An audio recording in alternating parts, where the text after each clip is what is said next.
Hey everyone, back with another video, just sharing some good insights and tips. So personally, during the school year and even during summer, I like to wake up pretty early and I'll usually go to the gym. So, wake up probably around 5:30, go to the gym at 6, sometimes earlier, sometimes later, right? And it's not every day. But why do I make it a habit to wake up early? Why don't I just stay up late and then wake up late? Like some people may argue there's all hours in a day. Why does it matter? Waking up early is actually very different. It just creates this different feeling, and there's actually some actual proof to it. So let's say you wake up early, you go to the gym, maybe you don't even go to the gym, you just do something. You've accomplished one task for the day. And it's the more tasks you accomplish per the day, it sets you in this kind of different path. So you imagine each day you wake up, you have two paths in front of you. And it's the first decision you make can lead you down a more positive path or a more negative path. So doom scrolling in the first 5 minutes is not setting your day up for success. And actually, I'm not saying you can't be successful that day. It's putting you in a trench, and now you have to dig out of that trench. However, if you do something positive and get some work done early in the morning, so let's say, I wake up at 5 a.m. I don't go to the gym, but I do work. And by 6, I already finished 3 major tasks for the day. And then by the time 7 rolls around, I'm okay, sure, now I can work on some other stuff. And let's finish another couple. By the time 8 a.m. rolls around, maybe I have 8 things I've already done, 9 things I've already done. This is a huge, huge thing called momentum. And it really builds, just like how a snowball rolling down a mountain continues to build bigger and bigger and bigger. Your momentum throughout the day will grow bigger and bigger and bigger. And it'll also raise your bottom line.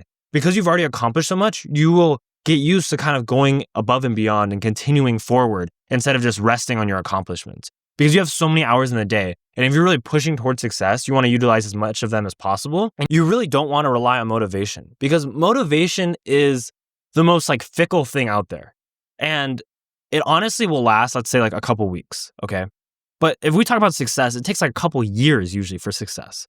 So if you think about it, okay, motivation is good to get you started. That's the best way to think about it. But it is not a long-term strategy and is not what's going to get you through everything.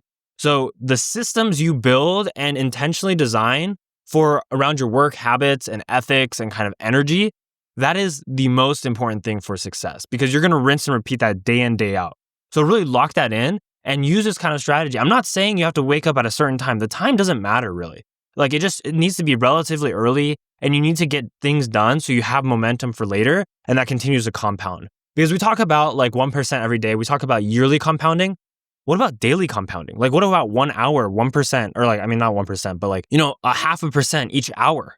That's still compounding, and you will still feel that by the end of the day. And that is actually the real life implementation of compounding. Because we talk about year and year, 1% each day. Well, how do you get to that 1% each day?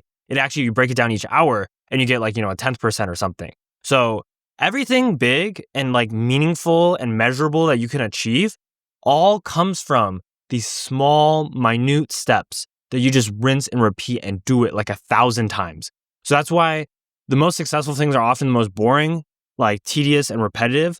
And the longer you can stay in the game and just keep going with that, and just keep doing it again and again and again, that's how you're going to see success. It's nothing glamorous. It's nothing amazing. It's nothing lucky. It's nothing beautiful. It's just the work again and again and again and again.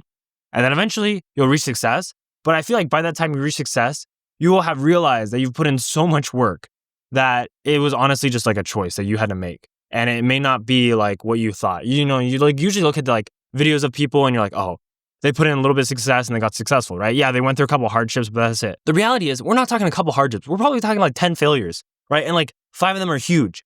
And they're literally maybe life altering, or they're going to make you rethink everything you ever did.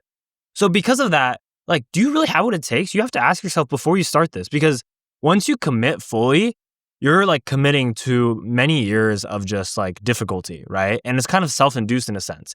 You'll look around, especially if you're young, and you'll see your peers just kind of enjoying their life, and you're just why am I doing this to myself? But if you don't have a good answer for that, you're literally going to stop working, because you're why am I doing this to myself? But you have to realize every experience, every step, every failure is just building me up.